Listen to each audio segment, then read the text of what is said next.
Ele nasceu fraco demais para o mundo, e justamente por isso foi escolhido para enfrentá-lo. Antes de começarmos, já deixa o like para ajudar o canal a crescer. E se você descobrir qual é o filme antes do vídeo acabar, comenta Histórias Sem Nome.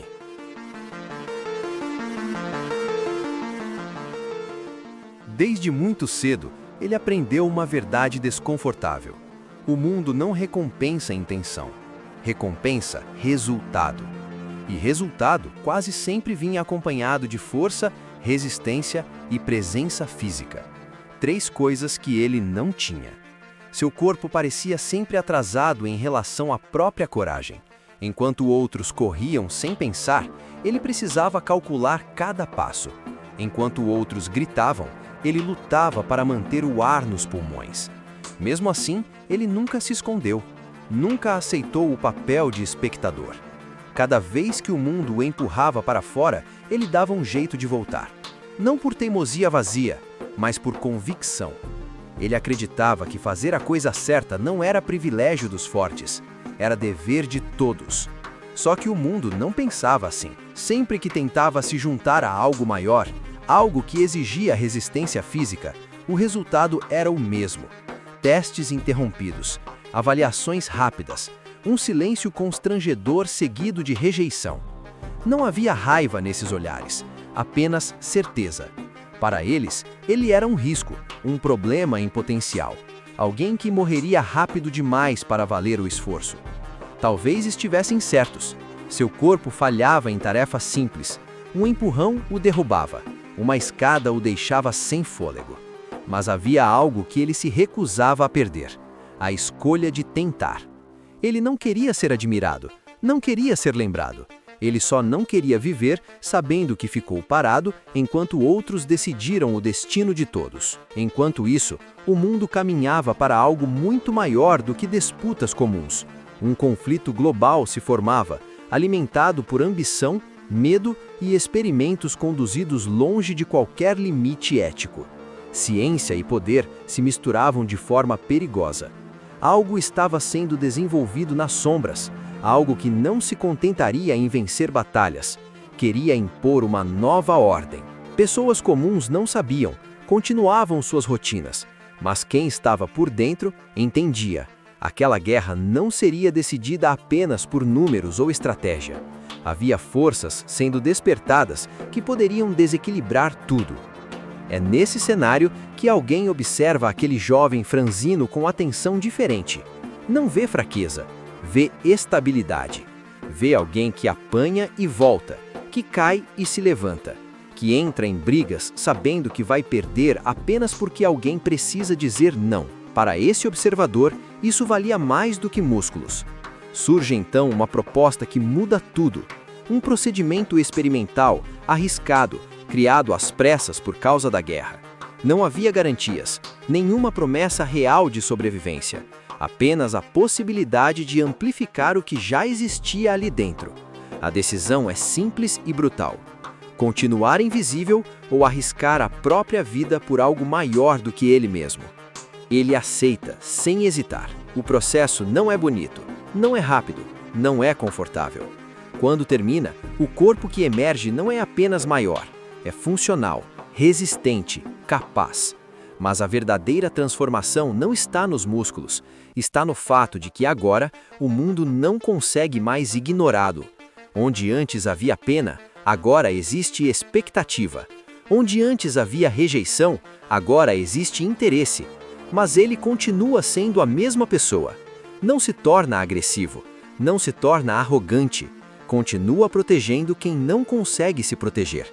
A diferença é que agora ele consegue fazer isso de verdade. Só que toda criação tem um propósito. E o propósito dele não era liberdade, era utilidade. Em vez de ser enviado para o centro do conflito, ele vira símbolo, um rosto para levantar moral, um exemplo ambulante. Palcos, aplausos, discursos, tudo cuidadosamente controlado. Enquanto isso, pessoas reais seguem morrendo longe dali. E isso começa a incomodar, porque ele não se transformou para ser propaganda, ele se transformou para agir. Esse incômodo cresce quando pessoas próximas dele desaparecem durante uma missão, que oficialmente nunca aconteceu. Nenhuma explicação, nenhuma resposta, apenas silêncio e burocracia. Ele percebe que se continuar obedecendo, será apenas uma imagem bonita em um sistema sujo. É aí que ele decide agir por conta própria. Sem autorização, sem garantia de retorno, ele cruza territórios hostis. Entra em locais que não deveriam existir. Descobre instalações escondidas, experiências abandonadas e provas de que o inimigo não é apenas um exército rival.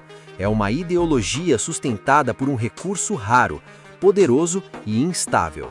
Um recurso capaz de amplificar ambições e eliminar limites morais. Ali, ele entende o tamanho real da ameaça. Não se trata apenas de vencer uma guerra, trata-se de impedir que alguém com poder absoluto reescreva o mundo à força. Ele liberta prisioneiros, desmonta operações inteiras com poucos recursos, não porque é invencível, mas porque se recusa a parar. Pessoas começam a segui-lo não por ordens, mas por confiança. Ele deixa de ser símbolo e se torna líder, mesmo sem querer. Esse movimento muda tudo.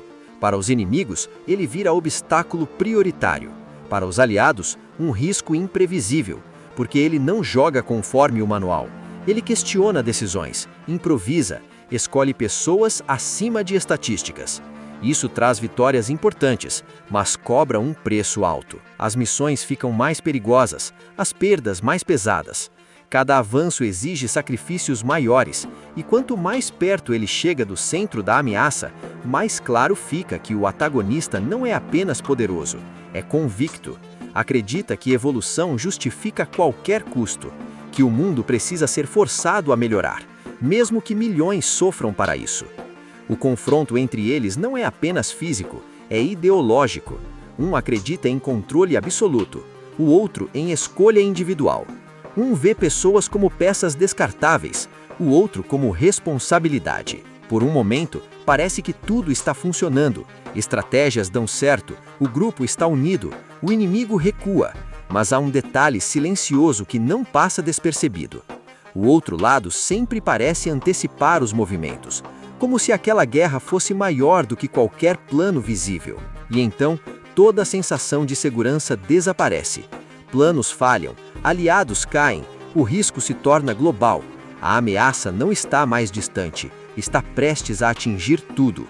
É nesse ponto que surge a decisão impossível, aquela que ninguém quer tomar, mas alguém precisa tomar. Se já souber qual é o filme, mande agora para um amigo e veja se ele consegue acertar antes de você. Ele entende antes de todos, não precisa de discursos longos, não precisa de permissão. Ele sabe que existe uma única maneira de impedir o pior, uma escolha que não parece vitória, mas também não é derrota, é contenção, é atraso, é sacrifício calculado. O ato final não é glorioso, não há aplausos, não há testemunhas, apenas silêncio, frio e distância. Ele segue em frente sabendo que não verá o resultado imediato, sabendo que talvez nunca volte a ver nada, mas também sabendo que se não fizer isso, ninguém mais terá escolha. Quando tudo termina, o mundo continua girando, as pessoas seguem vivendo, a ameaça imediata desaparece, histórias começam a ser contadas, símbolos permanecem, mas não há encerramento completo. Algo ficou suspenso no tempo, como se aquela decisão não tivesse sido um fim, mas uma pausa forçada. Décadas passam sem que o mundo perceba exatamente o que perdeu, até que surgem sinais, indícios de que aquela escolha não apagou alguém da existência, apenas o retirou do fluxo normal das coisas. O sacrifício não foi morte, foi isolamento, foi deslocamento, e isso muda o significado de tudo, porque alguém que começou pequeno demais para o mundo não desapareceu, apenas ficou esperando o momento certo de voltar a ele. Já sabe qual é o filme? Se já sabe, comenta Histórias Sem Nome. Se quiser mais histórias como essa, então curte esse vídeo e compartilha com um amigo.